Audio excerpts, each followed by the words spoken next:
and also give the geometric description of the solution set, comparing this with the its homogeneous system. I mean the same way as we solved in the last classes. And what we are supposed to do here is, they have given you this equation which is the non-homogeneous one. You have to solve this and you have to find a solution. Then what you have to do, you have to find the solution of the homogeneous system for the same, means by making these elements zero. I'm going to find out a solution again.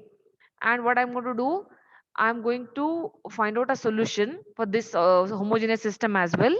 And after finding out the homogeneous system solution, I have to compare that solution with this non-homogeneous, and we have to give this geometric description of the same. That's it. Okay, that's the change. Now we'll start with the solution. We'll write the augmented matrix of this system: 1 3 1 1, minus 4 minus 9 2 and minus 1, and 1 0 minus 3 minus 6 and minus 3. So this is the augmented matrix of the system. So R2 changes to now R2 plus 4 times of R1, and R3 is as usual 0. So now here what we do, we're going to make this changes in the R2, R1 as it is. After doing these changes, R2 will be 0 3 6 3, and R3 is 0 minus 6 minus 6 minus 0 0 minus 3 minus 6 minus 3. So clearly here I can make this from R2, I can changes R2 changes to 1 by 3 times of R2, and R3 changes to minus 1 by 3 times of R3. If I do that, I'll be getting here 0, the R1 same, R2 is 1 to 1, and R3 is also 0 1 to 1. So quickly we'll do R3 changes to R3 minus R2, and we'll get this solution. You can see that in the last row all the elements are 0. So if I want to write the general solution, it is x1 plus 3x2 plus x3 is equal to 1, and x2 plus 2x3 is equal to 1. And here what is free, guys? Which variable is free? X3 is X3. free. So if x3 is free, so you have got x2 and x1 as the basic variables. So I can rewrite this as x2 is equal to 1 minus 2x3, and x1 will be 1 minus 3x2 minus 3x3, which you can substitute the value of x2, which is 1 minus 2x3. So you'll be getting here x1, x2, x3 in this form. Okay, so once you write the x1, x2, x3 in the form of x3, let us write the solution now. X will be x1, x2, x3, and x1 is minus 2 plus 3x3, x2 is 1 minus 2x3, and x3 is free, that is x3 only. So now again I want to bifurcate this into the constants and the variable. Here the constant is c minus 2, 1, there is no constant means 0, plus x3 variable associated with that vector is 3, minus 2 and 1. So now what we got, this is a solution with respect to the non-homogeneous equation. Now the same equation I'm solving it by making the this right hand side element as 0, that is a homogeneous one. So if I do that, again the same methodology, I'm taking the last element as 0. So I do the same row operations as we did in the above, and we are getting the solution as in this way. Say x1 plus 3x2 plus x3 is equal to 0, and x2 is minus 2x3, and x3 is free. Again, if you want to write the same equation in the form of x1, x2, x3, I'm getting x3 into 5u minus 2, 1. So you can observe here also. Sorry, 3, 2 minus 1. So 3, 2 minus 1 means, so this vector remains same. Okay. So 3, 2 minus 1, it has to be 3. So please make the changes here. So then you'll be getting this vector. By the comparison of this solution, what you're getting, you're not getting the vector here. This constant vector I'm not getting. Only this vector associated with x3 I'm getting. So this implies only this vector is available, not the constant vector. So you have to write this. This is very important. One like extra mark will be given for this. I mean the additional mark will be given here. By the comparison with the solution of a homogeneous, we conclude that the geometric representation of the solutions are parallel lines. So here in this case, for the homogeneous system, so these are the parallel lines, because you are getting only the variables with the vector. But in this case, the non-homogeneous equation line passes through the origin of the coordinate plane, and it is shifted by the vector minus 530. So minus 530 means this vector. See this here, sorry, not minus 530, it has to be minus 210. So please make this correction. Let me see. This I think might be shifted here. No worry. So what you have to do here is, whenever, Ma'am, can you go once yeah, from starting? just give me a moment. I think I feel that Yes, guys, I think what I did is this particular this particular page has to come after this.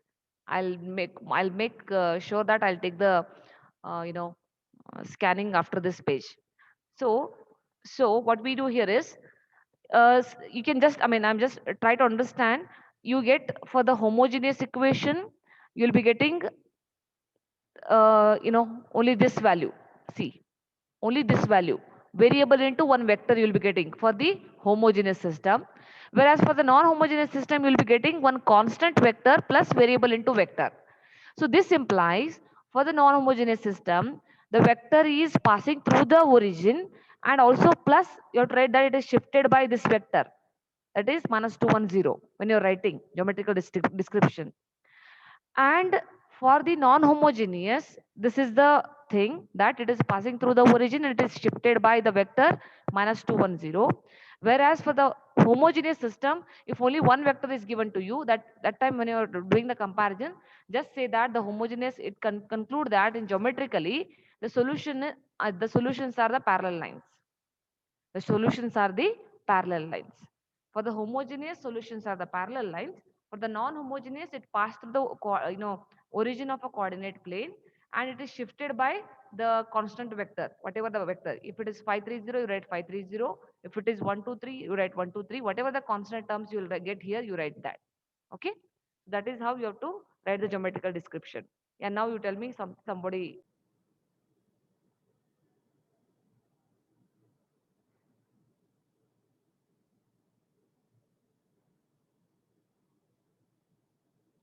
Okay. So x is equal to 3 and y is equal to 2, z is equal to 1 you should get. Now we'll see this argument, I mean like this matrix when we have to get a solution. Do it simultaneously. The augmented matrix associated with a given system will be 2, 5, 7, 52, 2, 1, -1, 0, 1, 1, 1, 9. And what we do, uh, we try to make this it's convenient to make this r1 as 1. So I'm just shifting this r1 and r3. If you are comfortable, you can go ahead with the same way, no problem. And just I'm interchanging r1 and r3 first, then I get this augmented matrix. Now I'll do r2 changes to r2 minus 2 r1, r3 changes to r3 minus 2 times of r1, and we're getting this system. Now, since I want to make this element 0, R3 changes to R3 plus 3 times of R2 I do. Then I'll get this augmented matrix. So, because all this we have solved many a times, so I'm just going quickly. So, then we got R3 changes to R3 plus 3 R2 means now it is in a triangular form. From here we can take x plus y plus z is equal to 9. It is minus x minus y minus 3y minus 3z is equal to minus 18, and minus 4z is equal to minus 20. So from this equation we get z is equal to 5. Substitute back in this equation, we get y value as minus 3, and sorry, plus 3. Minus y is equal to minus 3 means y is equal to 3. And by substituting the z and y value, so just please find the value of x. So this is how you are supposed to find out by the using back substitution method. Okay. Then I have some more examples here which are solved one. See, this is another example.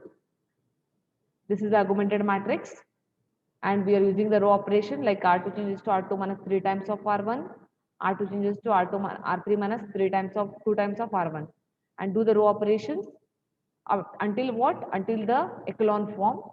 Then write it in the form of equation, linear equation. Here from this equation we are getting z is equal to -1. Substitute back here, we get the y value as -7 by 5. Then substitute back in the equation 1, we get the x value as 11 by 15. So this is x, y and z respectively. Okay.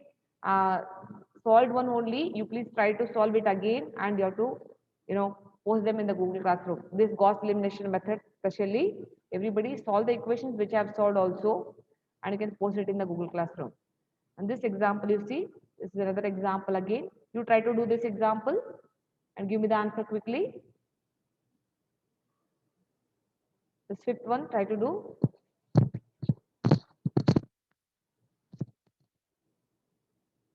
This is simple row operations are involved.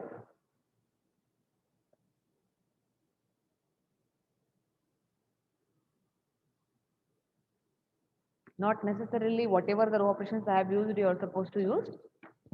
Do the row operations of your convenience.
Done, guys?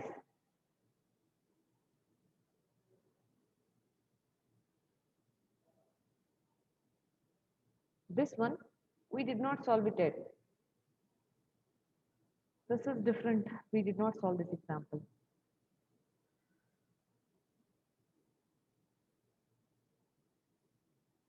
Please solve and tell me the answer.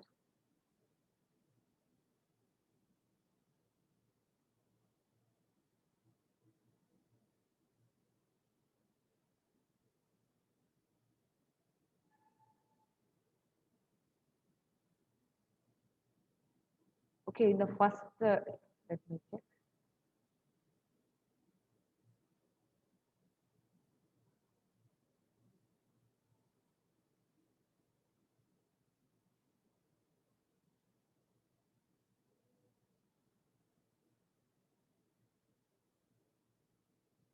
Yes. The first equation, I guess, 2x. No, no. Second equation. Yeah, I think this example already we have solved. No problem. You can solve it once and check your answers.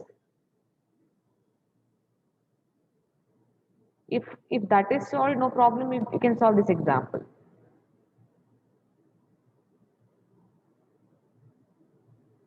Yes, you can solve this example and this examples. There are two examples. If you have solved the above example, then go ahead with this example.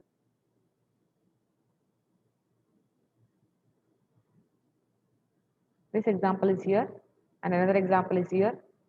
You can solve these examples and check your answers. Okay. So this is all about the Gauss elimination method. So I've solved it. I've solved the examples related to it. Yeah. So please solve these examples also. This I will upload in the Google Classroom and solve these examples and upload it in the Google Classroom as well. Practice problems also, and whichever I asked you to solve, those examples also. Try to solve them and upload it in the Google Classroom. Okay. And now tell me if you have any doubts, any questions. You can